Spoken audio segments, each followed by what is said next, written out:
Show.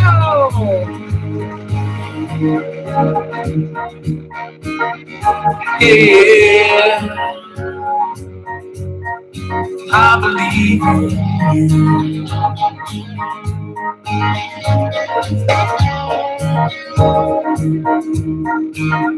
I don't believe in lucky sevens. I'm not sure about Loch Ness, but I know I believe in angels. I believe in happiness. Good evening, everybody. Thank you, Platinum Planet Records and Justin Peters, for that wonderful intro. I love it every time because it's a little bit extended for season 6. So I get to see all the friends of the show. And I am so truly thankful for everybody that comes onto the show, because I have to say 99% of them do not require a pre-phone interview. So that means that we get to meet for the very first time and have all this great, what I call virgin responses, like real conversation of two people coming together and forming a friendship for the very first time. And I think that's what makes this experience magical. So thank you so much to all my past, future, and present guests. I have a really awesome drummer connected with us this evening. So if you like some of the music from the 80s, please stay tuned. But first up, I would like to give a shout out to our sponsor this evening, which is Red Bar. And I keep Red Bar, see, right here on my desk, right? All the flavors that they send to me, I keep them very, very close. I'm going to bring up their information so that you can write it down. And Red Bar, here they are. This is what you can find in your local store. And I am so excited because Red Bar is now available at Publix. Are you in the Southeast? Publix, you can get them. And they're actually very prominent. So they're by the granola bars. They're on the end caps. They're everywhere. And why do I love Red Bar so much? Well, I have to say, because this was designed by athletes. And, you know, long time ago, maybe not too long ago, everybody knows, you know, I've been going through some orthopedic challenges. And if I had it my way, I'd live in the gym literally 2-3 hours a day, not a problem. And I used to always pack my Red Bar because it does give you some caffeine, but each bar has 10 milligrams of protein, 11 milligrams of fiber, pre-probiotics. You can eat well, feel good, be radiant, gluten-free, GMO-free, soy-free. So it's good for our men and our boys. And it gives you just a little bit of caffeine. They're not overloaded with calories. Really nice. This is a chocolate mint. You know, it is Girl Scout cookie season. We love those Thin Mints. Don't go after the Thin Mints. Get a Red Bar that's chocolate mint. Trust me, it's way better. And it's full of yummy goodness. You can taste the real food that's in there. There's a little bit of seeds in there. I just love it because it feels so natural as you're eating it. Good evening, Ken. I am so excited. A fellow drummer connected this evening. So make sure that you go to redbar.com. That's REDDBAR.com. You can also get this on Amazon and Publix. And it comes in. Lost my place for a moment. Comes in chocolate that tastes like a fudgy brownie, oatmeal, like an oatmeal cookie, peanut butter, like a peanut butter cookie. I mean, their flavors are phenomenal. Mint chocolate, salted caramel, and they're actually coming out with a few new flavors for this year into next year. If you go to redbar.com, you get 15% off your order, your first order today. So go over to redbar.com. Thank you so much for being a wonderful sponsor this evening. Now, without any further ado, I'd love to let you know a little bit about who is connected backstage. And I am like seriously geeking because I love music. I have been a huge fan since before I was in the womb, I'm pretty sure. And tonight I have drummer Kevin Rankin connected. And Kevin, so he was performing professionally since age 16. Kevin began playing in ski resort bars of Montana. He spent several nights a week in bars and taverns, you know, that smoky environment, because then not too long ago, you could smoke indoors at restaurants and bars and things. And he was 16, he endured that, learning the ropes of the live music business. He maintained that schedule through college, Kevin also recorded and performed with dozens of bands and received his BS in sociology with a minor in music studio teaching. He did all that and got his college degree. I mean, this guy is really phenomenal. He has been a member and has performed and toured with a series of international successful bands, including Missing Persons. Heard of them? I have. New Shoes. I've heard of them. Tommy Two-Tone. Are you kidding me? And Mike Skill from the Romantics. From 2002 to 2017, Kevin held down the drum chair for the 80s pop sensation band Animotion. Another one. I mean, we all remember the song Obsession, right? And of course, they're best known for Obsession and Room to Move. In 2016, Kevin joined the 80s powerhouse A Flock of Seagulls, and he is here this evening to chat with us about A Flock of Seagulls and their tour dates. What are they doing today? They have a new album that came out in 2021. So without any further ado, Mr. Kevin Rankin. How are you, Kevin? It is great to see you. It's a pleasure to be here, Elizabeth. Thanks for having me. Of course. So I got to ask you, even though I read part of your bio, part of write-ups that have been, I mean, you've been written up everywhere because you've been so ingrained in the music industry and performing since you were 16, but there's so much information. It's almost overwhelming what's out there about you. But how did it all get started? There's a lot of information out there because there's another Kevin Rankin that keeps kind of stealing my thunder. He's an actor as well, right? So I keep getting people that contact me asking if I got Emmy Awards for my time on Justified or Breaking Bad. But they ask, "Are you the real Kevin Rankin?" I'm like, "Hell yes, I'm the real Kevin Rankin."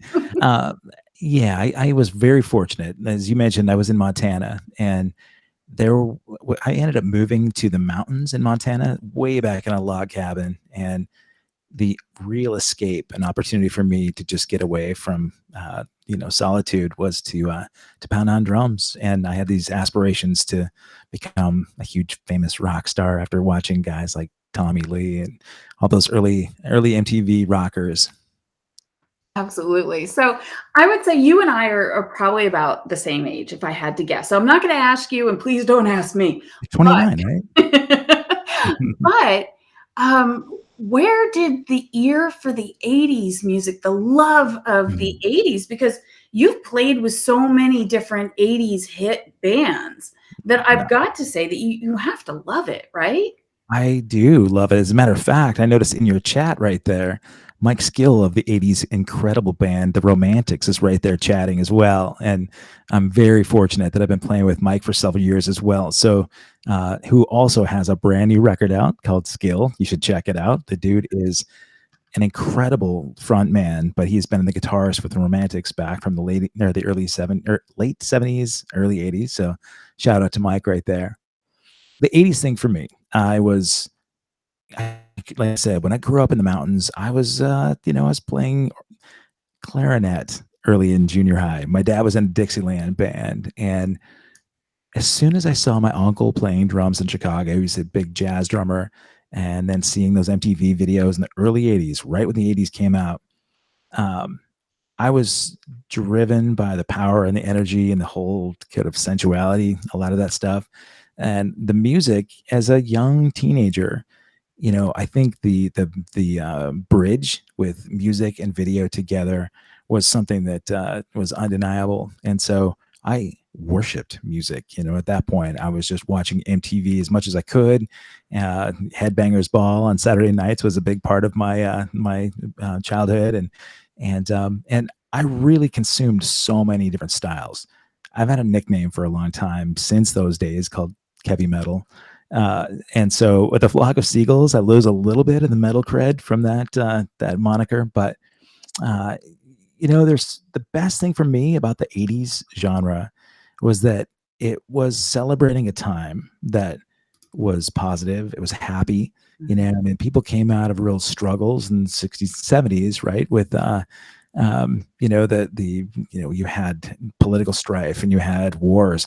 In the 80s, although some of that was going on, people were really celebrating just the positive sides of their life. And it's a great part about the return to the 80s now, is that people want to remember what they had in those times. And so the feeling is really positive, and it's something that I am so grateful for, that it still remains that same.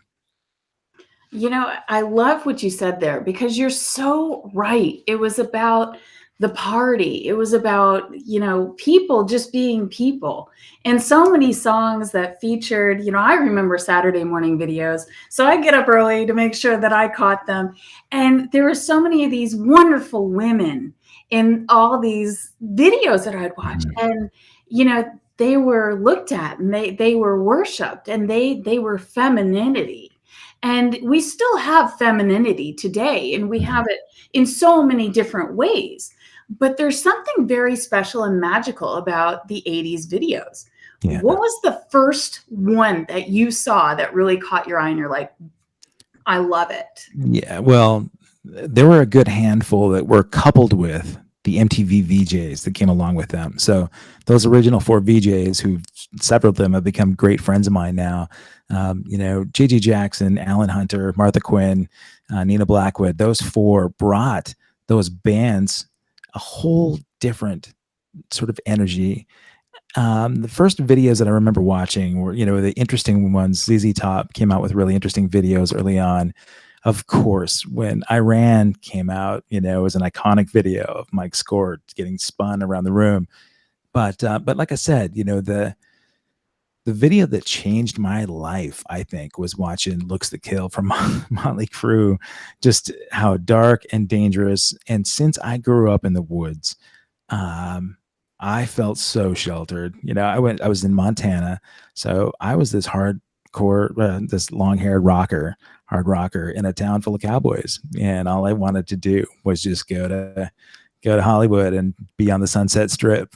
So the 80s that really showcased that genre for me was the first attraction. Mike Skill there, he might laugh because he grew up in Detroit, in a real hard blue collar town, where it was all about just it was the guts and the roots of the music, and not the aesthetic part at all. But for me, the glitz, the glamour was a big part of it. So sorry, Mike. What, actually, talking about Mike Skill, he has a really interesting song. I call it, a whole piece, a whole project of 67 Riot. Oh, Which yeah. has such a powerful message in it. Do you find it, to still be able to use some of the little bit of the orchestral, some of the synth? Like, it seems like we're in an age where you can do anything musically, and it can either be uplifting and positive and true poetry, or it's poetry that has that built-in message. Yeah. Which do you prefer? I will be completely honest and tell you that I was not a lyrics guy my entire life until the pandemic. The last couple of years completely changed for me.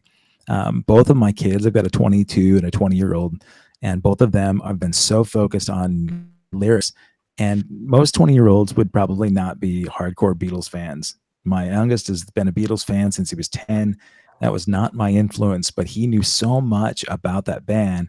My older son, avid Rush fan. And when we would talk about what it meant to them, what that music meant to them, my older son would talk about how the lyrics were even more impressive.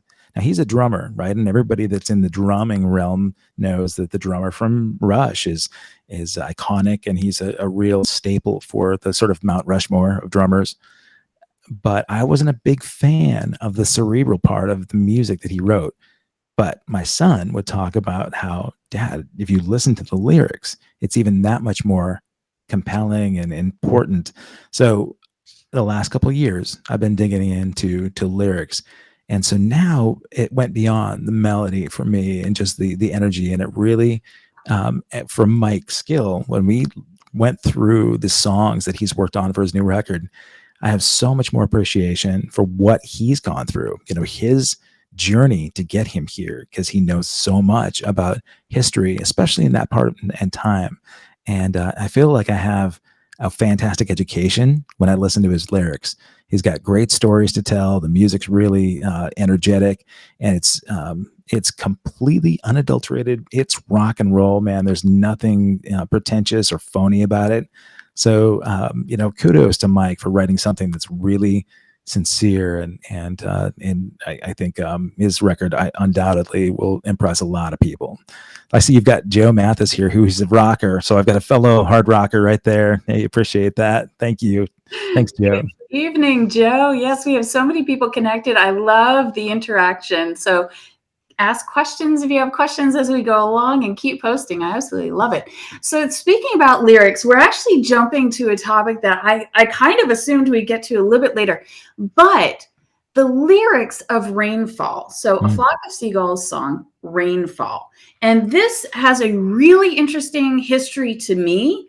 It was the last single released in the mid-90s. It was the last music video created in the 1996, I believe. And man, if you take a look at the lyrics of this, since you've been gone, it's been raining hard, like crystal teardrops on the floor. It's even raining in my heart. I'll close my eyes and let it pour. Ah! Yeah, he's a poet, man. And, I looked up the guy who wrote that, and he's really only written that one song. I couldn't find anything else that he's written. Yeah, I'll be completely honest. When I started playing with the band, I knew the songs, I knew the hits for sure, and I knew even some of the more obscure hits. Their fan base knows so much more than me. They'll come up at a show and they'll talk about the favorite song they had in their early teens that, they made out for the first time in the backseat of dad's car or something. And they'll say, did you know that so-and-so was a guest writer on that? Or they'll out me on my ignorance for some of the lyrics or for some of the band details. But Mike Score and Paul Reynolds, both of those guys, the guitarist in the band, really had this unique, visionary guitar playing style. And he was 16 when all those big songs were written, right? So he was wise beyond his years. The guy really had a given talent. And Mike, sometimes and you'll probably have some questions about it. Sometimes the band has sort of this stereotype about the gimmick, the hair. It was all about the aesthetic, and the videos are kind of funny that, the spinning video where he's holding one finger on the keyboard, and the real purists will say he doesn't have proper technique. He'll be the first to tell you that is exactly right. He grew up in Liverpool, really being into punk bands and sort of those new wave bands. And he has true life experiences that he's written about, some heartache, some of it loss of his best friend. There's familial stuff. And when I start to dig in the lyrics, I have a newfound respect for these songs. And I do feel a little guilt, right? That those lyrics were so secondary to me, because that is what matters to so many people. But for me, I just want to know how a song makes me feel. That's what's driven me from the beginning. And the melody has been first for sure. And then the lyrics are real secondary. So I love the perception is reality, right? So your perception is your reality. My perception is my reality. And we can be in the same room doing the exact same thing, and it translates into something else. That's what I love about music, because it's truly each individual's reality. And it has to be such a rush to have a full crowd that you're playing in front of, because that's everybody is experiencing some level of gratitude in that reality of going, yeah, I want to be here. This is rocking. None more than me, believe me. I mean, you're absolutely right. I pinch myself every single gig. I don't take one gig for granted. Some bands that are out there that might mail it in, they're like, I have to go do this gig. A really good friend of mine, Nate Morton, is the drummer on the TV show The Voice. And he told me quite some years ago, when he heard a friend say that, hey, look, I got to go do this gig. And he said, you mean you get to go do the gig? anybody that takes that opportunity for granted, I'm sure, man, bands are out there touring a year at a time. They may do, 250 shows out of 365 days, and you get burned out. But if you don't recognize what the opportunities that you've got are, you could be sitting home doing, accounting or the dishes, I mean, the fact that you're getting to play what means so much to you and matters so much to so many people. People are willing to travel and buy tickets and get babysitters and get hotels. And then they come out and they celebrate with you. For me, they become friends. For me, I'm so grateful that every time we get on stage, we have an opportunity to make new friends, to get to celebrate with other people, that energy of the 80s music, Yeah, Ken Dodge, you're absolutely right. Whether it's 3 people or 300,000, I will give 110%, and I'm all for the, the 3 Musketeers, 4 Musketeers vibe of the band. So he knows what's up. He does, and I love cameras these days. They're so good and clear. And I have to say, if you're watching the show, I think I'm going to point something out that I clearly see. That is Kevin Rankin trivia. Do you have one green eye and one blue eye? It should be half blue, half brown. It's like split right in the middle. Yeah, I didn't have any special contacts in. It's heterochromia is what they call it. Apparently, it's I usually tell people I'm half Australian Shepherd, but it's never a good pickup line, So. Okay, well, there you have it. Thank you for confirming. Sure, yeah, me and Bowie. So, talking about A Flock of Seagulls, their history is really interesting because you have Mike Score that has been the one consistent from start all the way through to current. But there have been so many others. I know that him and his brother, they had 2 hit albums in 2 years. Yeah. And then there was some, I don't know, tell me the history from what you know, from working with some of the guys. What was it that kind of led to a little bit of a slowdown of the production? Well, I don't know that it was so much the slowdown that was, that led to maybe the dissolution of the original parts of the band. I think like any siblings, there's going to be sibling rivalry. I would not want to speak for anybody in that band, but I'll tell you, you're right. There have been a bunch of different lineups. There have been reformations of the original members. You mentioned String Theory, the new record, the record prior, the year before, Ascension, that came out. They got together and they reimagined all of those original hits, Wishing, Space Age Love Song, Iran, all those tunes with the Prague Philharmonic, and they're huge cinematic orchestral massive songs. They are the best driving music songs you could even come up with. And for that record, they did gather all the guys together, not in the same studio. I believe they were in separate studios, but they did the parts as best they could to sort of represent what the original sound was with with this orchestra. And so, I wanted to point out Ken Dodge, sorry, ADD moment, but I saw that note. Yes, I do know that Jim Zorn is a huge fan of Flock of Seagulls. Jim Zorn is one of my favorite people, quarterbacks coach for the Seahawks, an old quarterback from the Seahawks, which is my favorite NFL team. Had season tickets for 20 years. I've met Jim Zorn. So Ken Dodge, man, we are cut from the same cloth. This is good. So I will say, a funny anecdote about those original members. There are several groups out there that celebrate the heritage of the original band. And there, you'll not find somebody that is more respectful for the original lineup than I am, because had it not been for them, I wouldn't be where I am with this band. Right. And so there's a Facebook group called Fans of the Original Flock of Seagulls. Now, these guys know everything there is to know about the band, about every element of these guys' families, what they do for, side jobs, what they wear on their off days, whatever. And, the equipment conversations are really funny. They'll say, oh, for that one tour, they used this one keyboard. Anyway, these guys know a lot more than I do. And there was a lot of hatred out there about the reformation of the band.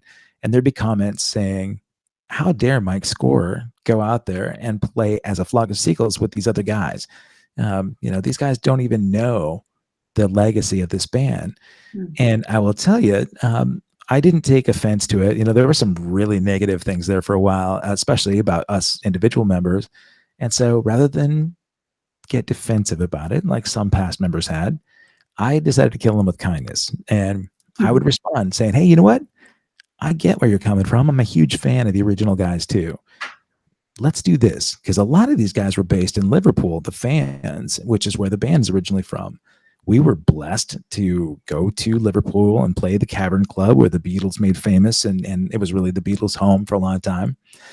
The Flock of Seagulls, or A Flock of Seagulls, were inducted on the Wall of Fame there in the alley there with the Rolling Stones and the Who, and the Beatles, and everybody else. So the day that we played there at the Cavern Club, they inducted the band. At that show, I told people, listen, if you guys come out to the show and you don't feel like we represent the band well, if you think that the show was a waste of your money and time, I'll give you your money back. And not only did a bunch of those guys corral me at a table and sit down and talk to me and say, that was a ballsy move, but the band is great as it is. It's not the same band for sure. It's a different energy entirely, but we appreciated the fact that you were welcoming us in. And at that point, things changed. And there's been a lot more positivity in that sort of environment. There's no need to get catty about it. It's not a disrespectful thing towards the old version of the band. I'm grateful for it. And so I feel like it was the best thing I possibly could have done. It worried our singer, Mike Score, was like, don't even talk to him. Don't engage because they're just bitter. But that time it worked out. So. That's an awesome story. Yeah. And the places that you guys play. So I'm currently scrolling along the bottom, and I'm going to keep changing it out because it's a very long upcoming show tour information that you have on your website. And your website is kevinrankin.com. So everybody listening, if you're just listening through audio, it's KEVINRANKIN.com. And all your upcoming shows are posted there. Let's talk about some of the venues that you are playing coming up with A Flock of Seagulls. And I've got to say, I have a side question. I'm really bad for asking double questions, so forgive me. No worries. The venue that gave you sweaty palms, what was that venue? There's one. I will tell you, to this day, the biggest show I'd ever played in my life. July 5th, 2019, we played in Quebec City with Corey Hart and Level 42 at the Parliament buildings there in Quebec City, 90,000 people. And it was, the biggest sea. And I've been at concerts that were that big where you feel like an ant trying to see the concert, the stage. And thank goodness now these days they've got massive TVs for that. But that one, it was great because I happened to actually have all of that on GoPro footage right behind me as we played. And I was lucky, some of the big, huge stick bounces I do in the set, and I caught them all, which is good, right? But just looking at that footage still, I go back and look at it, and I'm really grateful for not only that concert experience, but the whole show.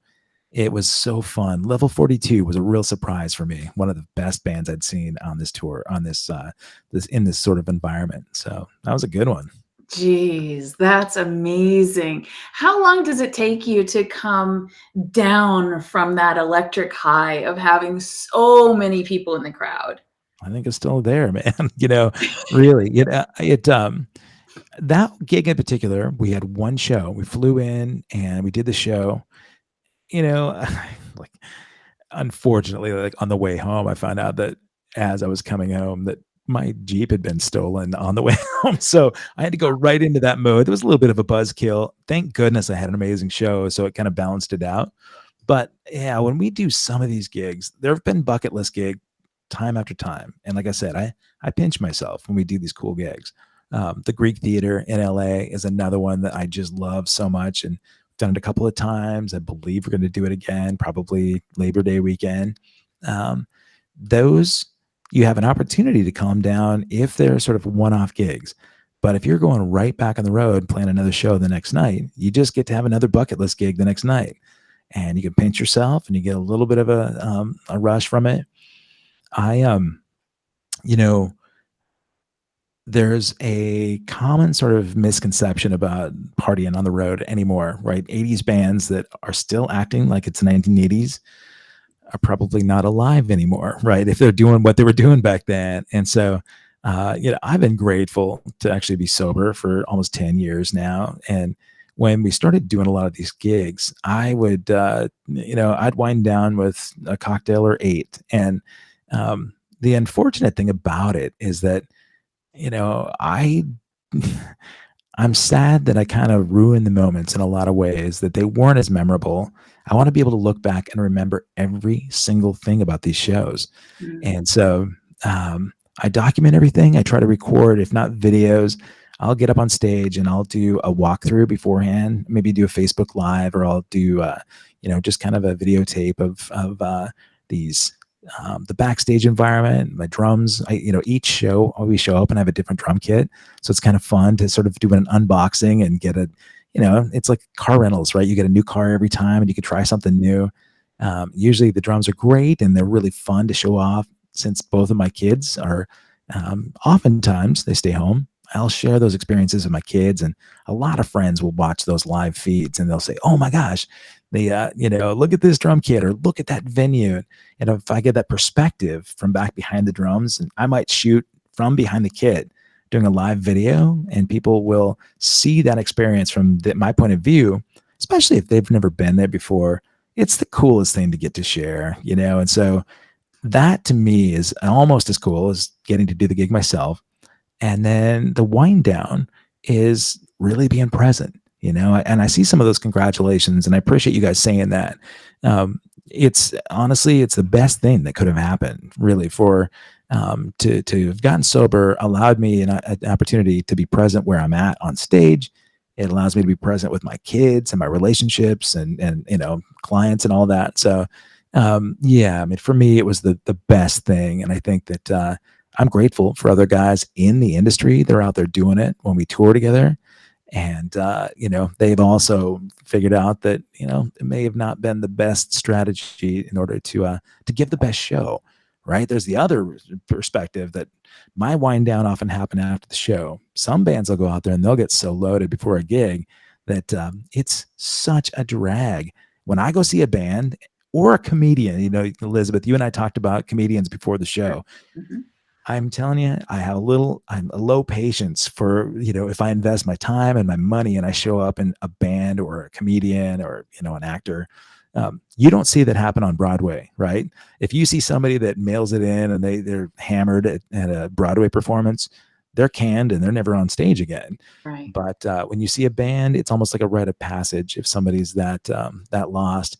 And it's such a disservice, to fans and comedians. Some of my favorite comedians I've seen, and it's real disheartening when I see them and they are not lucid. They're really, they bomb constantly if they're really messed up. So I feel like, again, for me, I count my blessings every day, man. It's a really good thing for me. So. Well, and I also want to say congratulations on your sobriety. That takes a lot of hard work, from what I understand, every single day of just staying committed and getting all those years and days and weeks and everything behind you. And I couldn't agree with you more that on the paying customer side of it, it's like you're so excited. Oh, we get to go meet them, if you're that lucky, or just see them walk by. And it is a letdown if they're totally wasted out of their mind. Yeah. Or jerks, right? Yeah, exactly. And then they don't remember that they were jerks. Like, it's such a shame. I do have a good question from Ken, and I've also pulled up your website because it kind of goes hand in hand. He's saying, what are some of the kits that you've used and what is your favorite? As a matter of fact, Ken, check this out right behind me. Let's see if I can share this. I'm actually sitting at my drum kit right now. This is a Spawn. I've been, let's see, I don't know how well you can see it, but I've been with this company. I have a custom boutique drum kit, Spawn, based in Chino, California, for almost 20 years. There it is right there in those pictures as you overlook. So the the beautiful thing, and I mentioned that on a lot of the, I think every kit you see, there's a DW set. That's fun to see some of these things. So it's such a cheese ball, but I do have to promote my kits there, you know.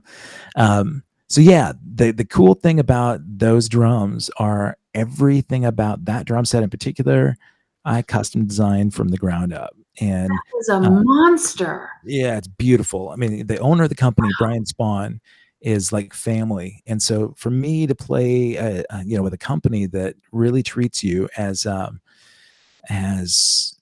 have a relationship with them, so um, when I'm out on tour, it's almost impossible to get Spawn drums in a lot of the places that we're at, just because the company is boutique. It's made to order. There are a handful of Spawn drums in different areas. So when we play the Greek Theater, for instance, they bring me the coolest acrylic hybrid Spawn kit. And but for the most part, DW drums are everywhere I go, and they're consistent. And if I can't be playing Spawn, then it's great to be able to have that other company available. And big fan of Zildjian cymbals. It's what I've been playing forever. Although Spawn does make a cymbal line. This is like a signature line that I'd had right here. There's, I don't know how much that you can. No, you can't really see it. We see about half. Yeah, this is a vented crash here, but I've got the really cool thing, and if we're gonna get into drum conversation, this is cool. Fans of the 80s know that A Flock of Seagulls, especially, a lot of those bands had really unique drum sounds, all electronic, right? So when you listen to those original Flock of Seagulls sounds, they had these Simmons drums, there were Lynn drums. A lot of those drum sounds are sort of recreated in studios to get the old replication of that sound. I use a hybrid setup. So I use Roland triggers on each of my drums, and I bring those with me wherever I go that have the original samples from those 80s songs. So if you see us playing, you'll hear all these acoustic drums just as they are, blended 50-50 with the electronic sound, the original sounds from all those Flock of Seagulls songs. So Wishing I Had a Photograph of You has, a real distinctive kind of what they call, we call it a gank. It goes, and this intro part, we get that sampled from the original song. I'll trigger that with a Roland pad, a Roland SPDSX, and then I will hit my drums, and the trigger that's on them will play the electronic sound and the acoustic sound at the same time. So this hybrid drum set brings everybody the sound that they were expecting to hear from those songs, but it still feels completely live. And so I'm a rock drummer, and thankfully it really works well for A Flock of Seagulls that these songs are really high energy, and I can play my rock drum vibe and not have it compromised by the sort of sterility, of having electronic drums. So for me, there's nothing that replaces hitting an acoustic drum. So yeah, a lot of drummers that are in this thread here talk about their D4s, the Yamaha D4. I saw the yellow Simmons kit that you've got there, and there's probably a whole segment of just drum talk that we could do, and I recommend those guys. If you find me on Facebook, go out and chase me for all the shows. You'll see I'll do a walkthrough, and I walk up to the riser. I'll unpack the cymbals, and I'll say, all right, who wants to help me pick out my crashes for tonight? And I'll let my buddies that are watching the show actually help me pick my cymbal lineup, which is fun. But look at this. Mike Skill is still here. He's asking questions about this. I should say this is really one of the cool things too, Elizabeth. So when we go out as A Flock of Seagulls, when we do these package tours, a lot of times we get to play with other bands that are like family to me, right? So one of the shows, you'll probably ask about some of these other coming shows.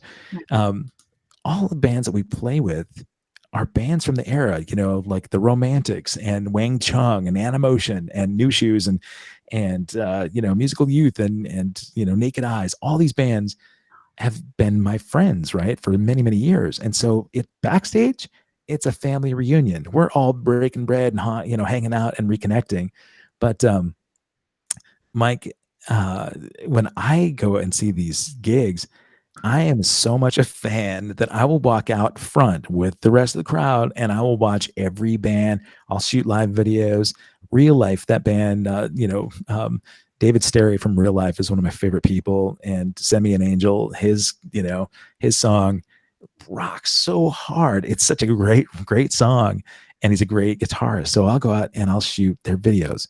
Mhm. I've been at every freaking romantic show that we've done right out front and shot Mike Skills. So you know what I'm talking about, buddy. Hey, I get warts and all, man. I get the best and the worst, right? So yeah, there are no worst parts about it unless like somebody falls off the front of the stage. But Oh, so no, let's hope not. All right. So his question is, Yeah. Ken, what's your fave Flock song to play? Space Age love song every time, man. I love it. Yeah, I have always loved that song so much. It's been my favorite Flock of Seagulls song since the beginning, way before I was in the band. When we play it, it's got such good energy. There's cool drum parts. And to me, of course, Iran is iconic, right? Everybody knows Iran, but people are singing along with Space Age and just man, some of my favorite moments have happened. The goosebump moments that I have on stage oftentimes come playing that song. So that's the biggie for me.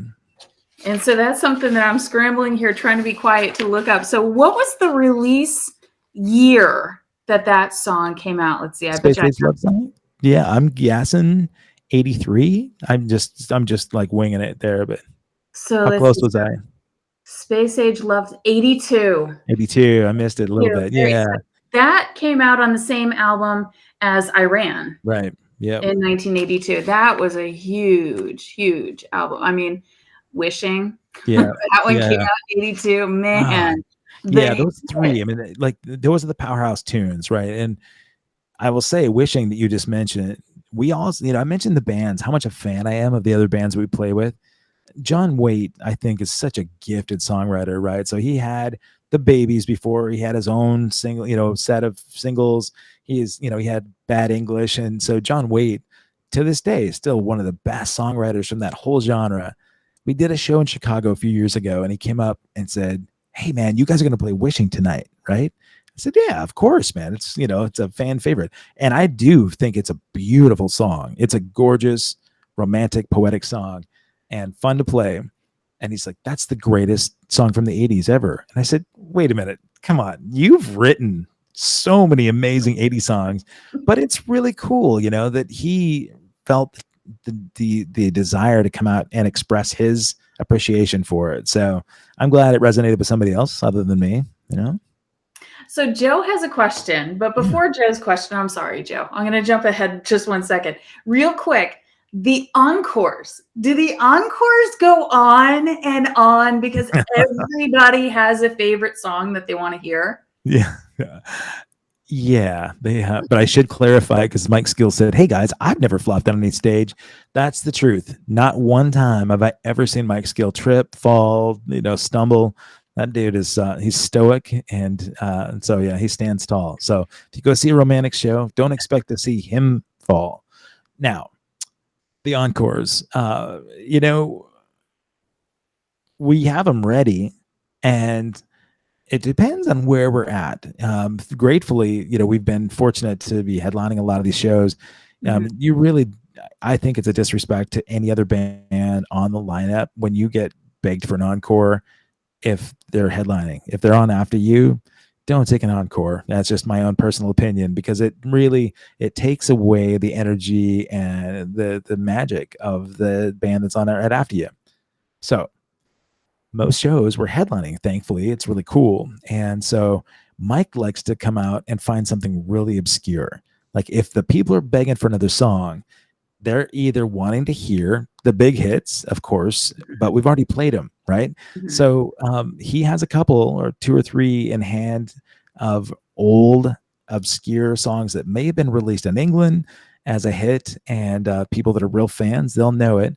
Or it's something that they just aren't going to know, but they're really high energy. They're great choices for encores.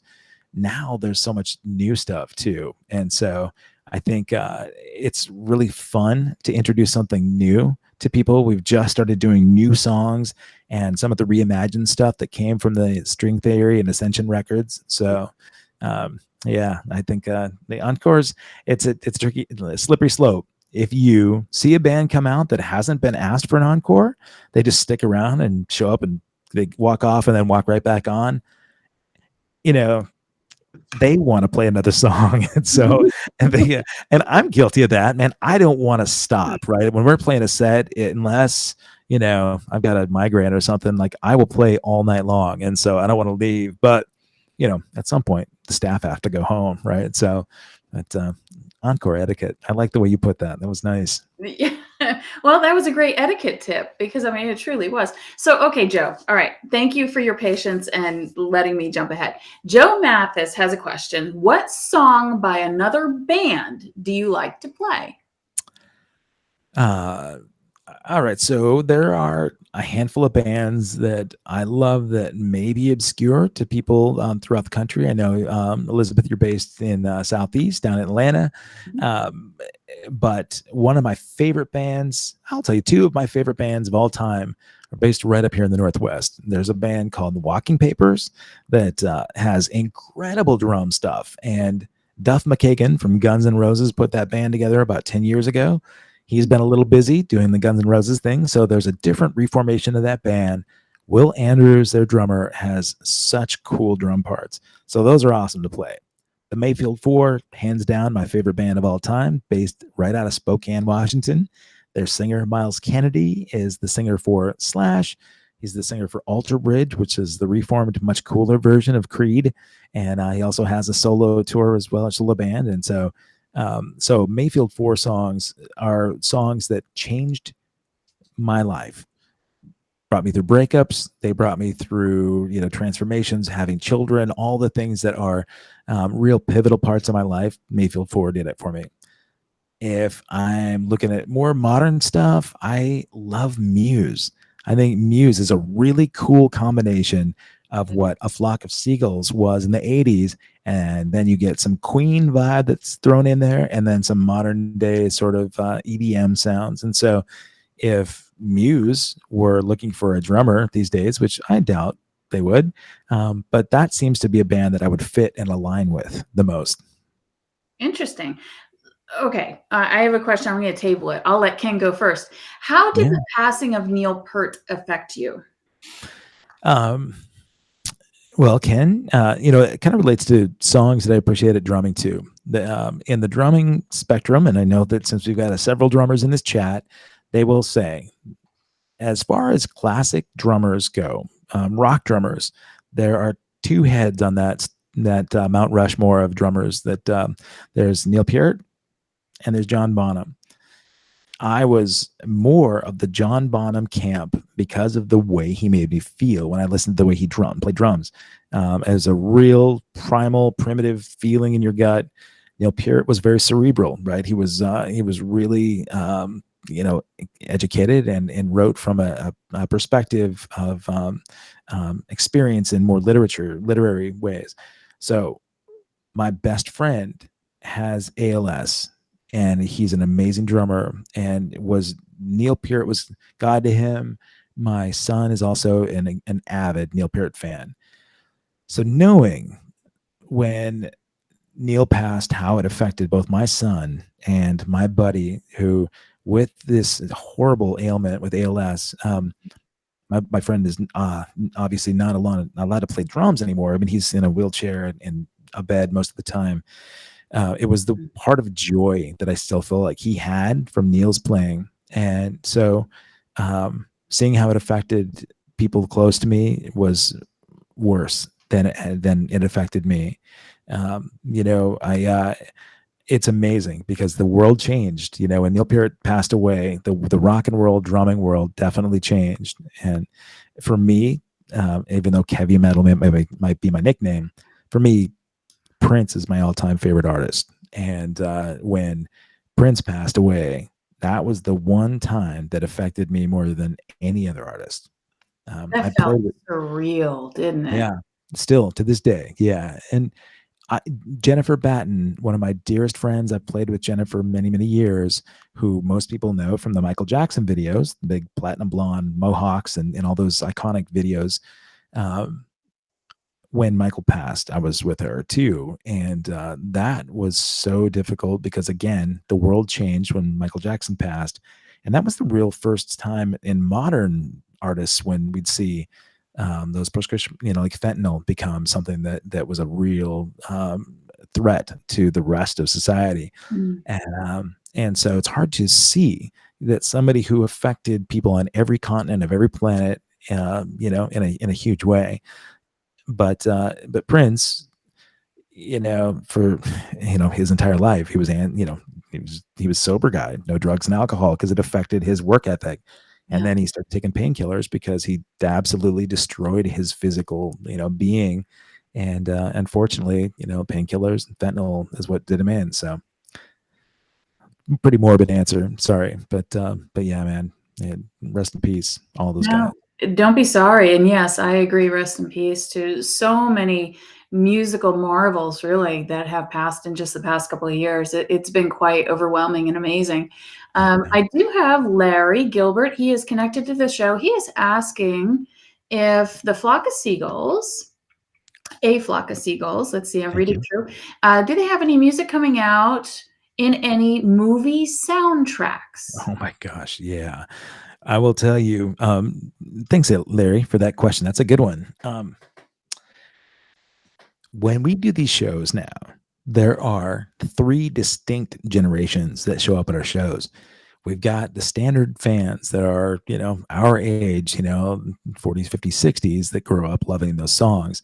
We've got folks that are a little bit older that grew up in the Liverpudlian era where they were post Beatles, early Flock adopters. And then we've got teenagers, and the teenagers find out about the band from movie soundtracks and from video games.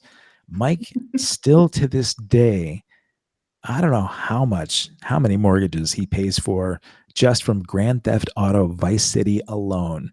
That video game, it was phenomenally successful as a game for people, but Iran was one of the prominent songs in it, as was Obsession for Animotion. But just like 3 years ago, just prior to the pandemic, we were doing a bunch of these shows, and we found out that within a year's time, they had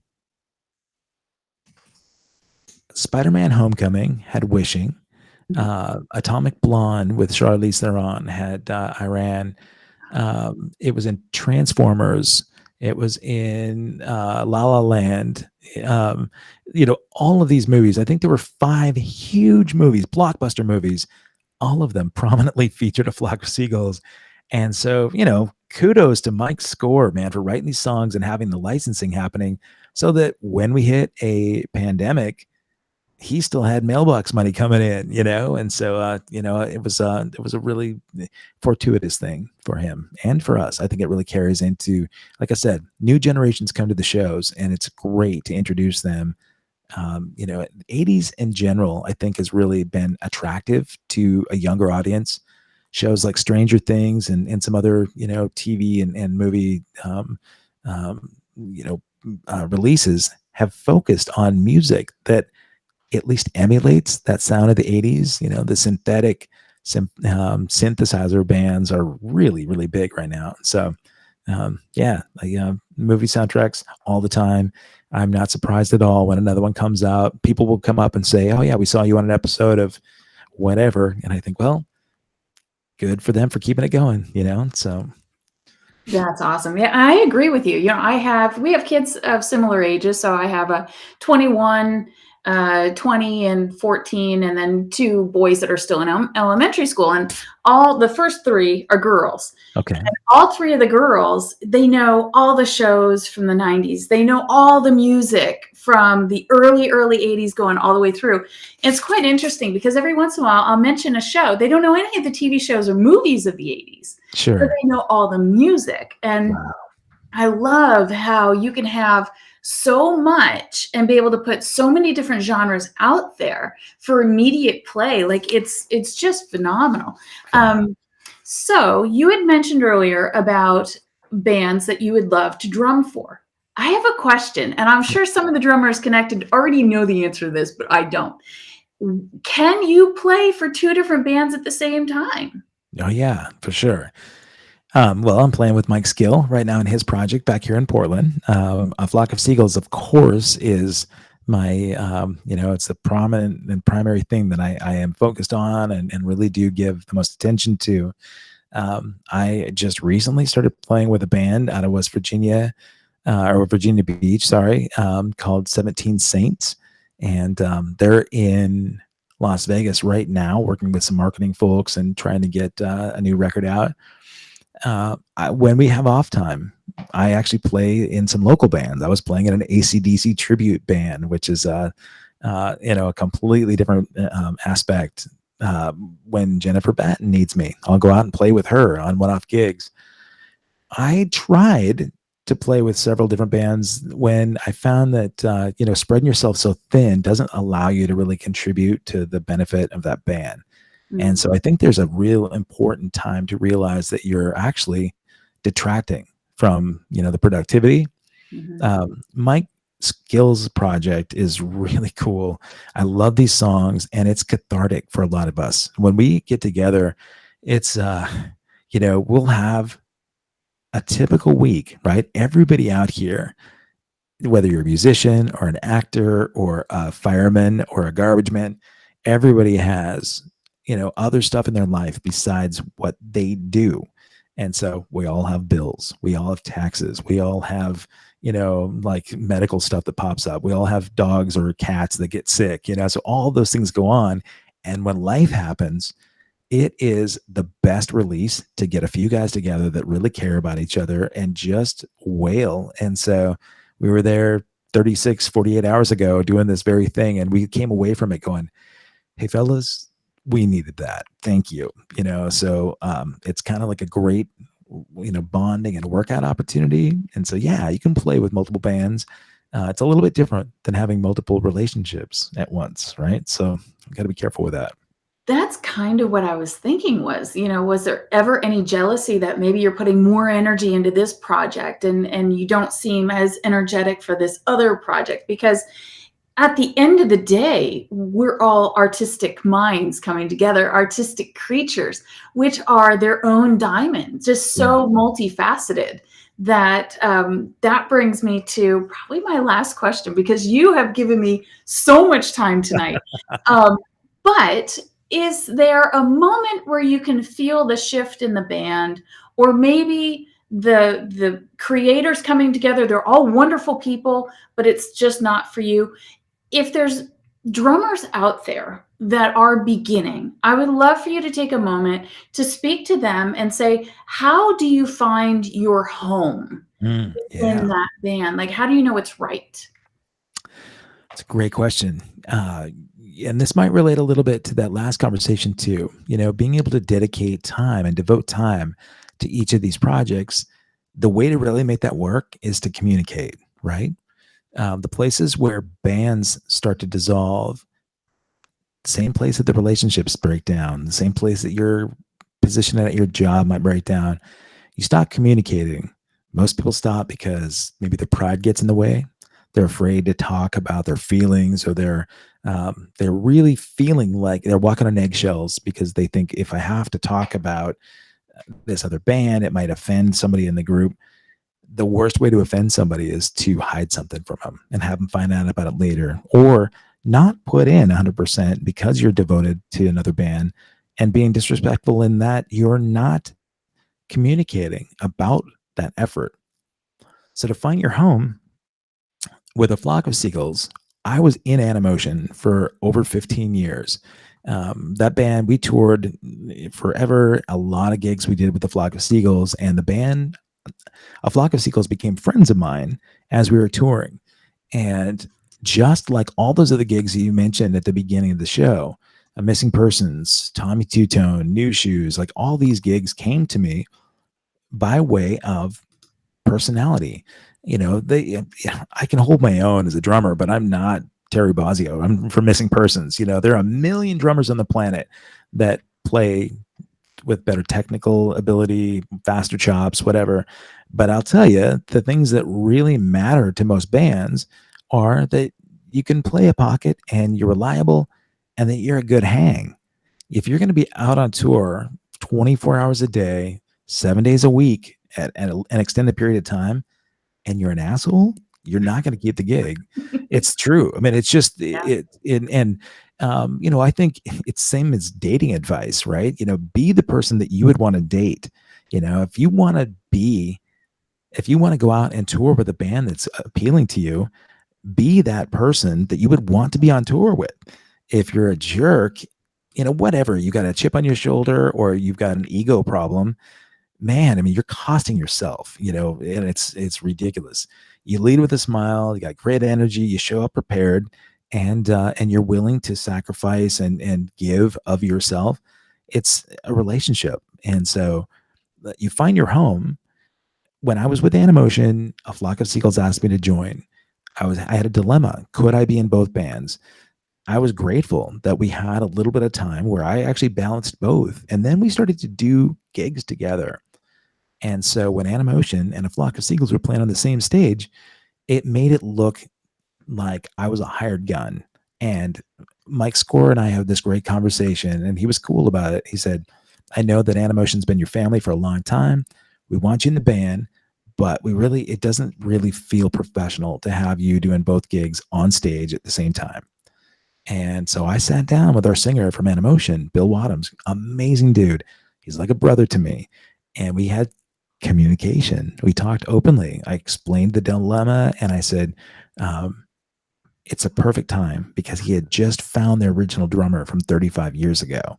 And I could walk away. They could transition in that guy and I could still play with them. We tour together all the time. I see him everywhere.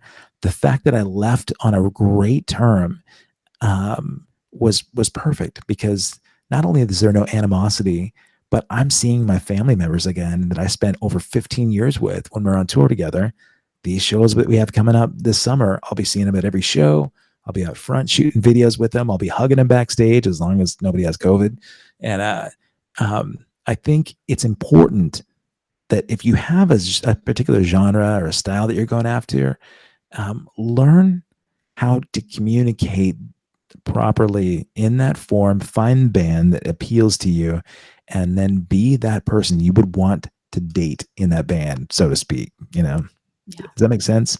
Oh, that makes perfect sense. Have integrity. Be a person who's not afraid to communicate, have integrity and being who you are and who you want to be and bring it. I think at least that's what it spoke to me. Yeah, so absolutely. I think that was a phenomenal answer.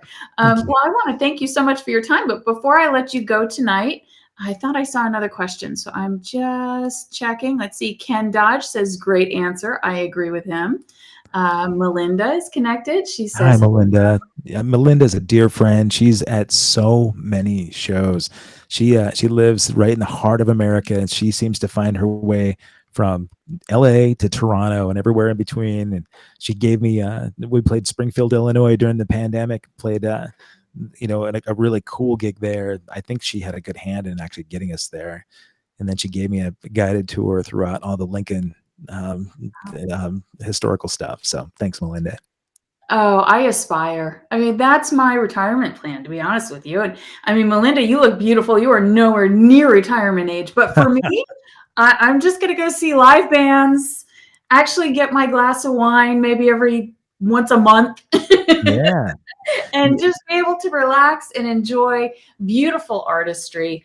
And that's exactly what you're creating. And I love that you're in A Flock of Seagulls because for us, it keeps it going. It's such a great musical era, all of its own. It has its sound. I think when some of these songs come on, it's like, oh yeah, this is 80s.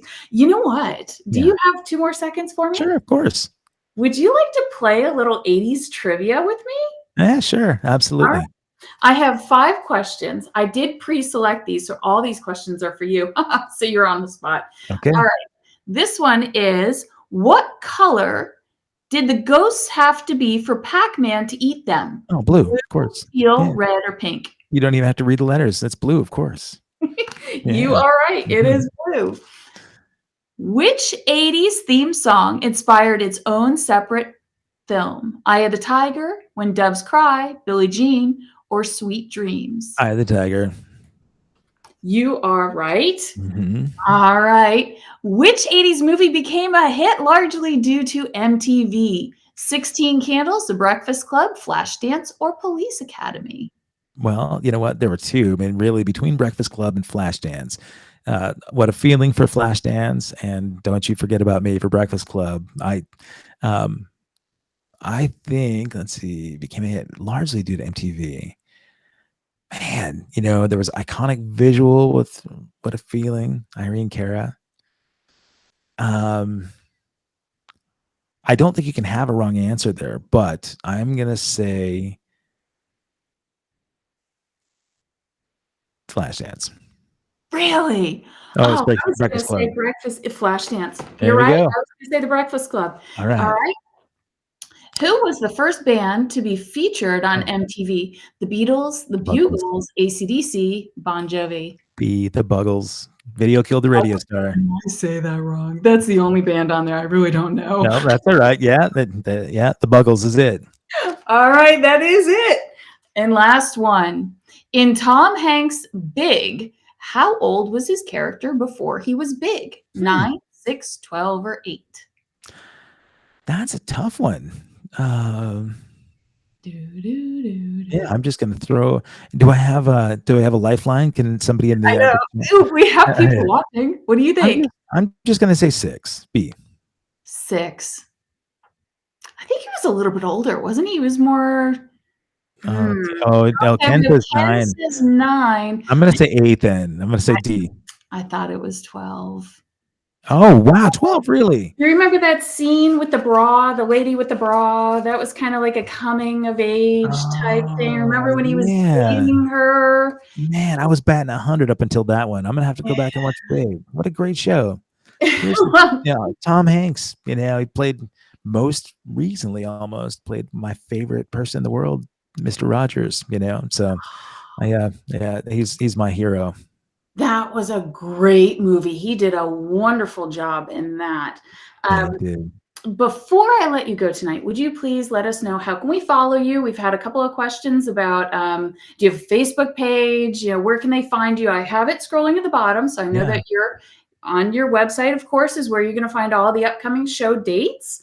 But go ahead and tell us, how can we follow? Sure. Well, you know what? I would say the thing that I would love to have people do, if you guys could do me a favor, I'm not nearly as adept or fun and vibrant as our friend Elizabeth Cooper here, but I also have a podcast that I've been doing for the last year and a half during the pandemic that has really been incredible. Features, of course, Mike Skill, but I've had Tawny Katane on just prior to her passing. I had a lot of great rockers, a lot of MTV personalities from Downtown Julie Brown to Alan Hunter and Ricky Rackman. You can see all of those episodes at www.accesskevin.com. If you go to that YouTube channel and subscribe, I would love for you guys to dig through and follow that. You can certainly find me on Facebook under Kevy Metal. There's also a Kevin Rankin music page, and kevinrankin.com has all the tour dates. So right now, and I think even since I've watched your scroll here a little bit, I've added a few more on the show or on that site. I try to keep it updated because the rest of the band depends on my website for the tour dates. I just don't want to double book them, but that Lost 80s tour, while they've announced the one date in Denver in August on the 13th, there are going to be a lot of new tour dates, and most of those feature so many of these bands: Wang Chung, Naked Eyes, Animotion, Missing Persons, Musical Youth, Dramarama, I can't, Tommy Two Tone, so many of those bands. Again, as some of my former bands and bandmates, but it is such a cool hang. So check out lost80slive.com as well for cool tour dates. That is so cool. All right. So I have both accesskevin.com and then kevinrankin.com. And that was lost80stour.com. Is that correct? Lost80slive.com. lost80slive.com. Well, thank you so much. We have Ken Dodge is begging, please, please, please come to Nashville. I second that. Please come to Atlanta or Nashville. We would love to see you. I've never been to Nashville. Can you believe it? I would love to come. It'd be amazing. And as you know, Elizabeth, like Chastain Park there in Atlanta, one of my favorite places to play. If we do come, you can grab that glass of wine. You can come down and hang out with the band. I will. And Chastain is such a cool location. You can bring, a picnic. You can put out the blanket or bring chairs. It's just a really chill, relaxed venue. So thank you, Kevin, so much for your time this evening. I really, truly appreciate it. My pleasure. Thanks for having me. All right. We will see you again soon. Just let me know anytime that you'd like to come back. We are now friends. You are a friend of the show. So just let me know, and you're welcome back anytime you'd like to come back. Thank you. Thanks to your people out there for sharing the comments. I appreciate it. Yes, absolutely. Thank you so much. This has been a really interactive show.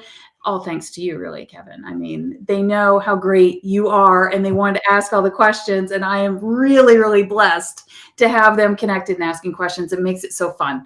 So we'll see you again very soon. Have a wonderful weekend. Thank you. You too. Take care. You. You too.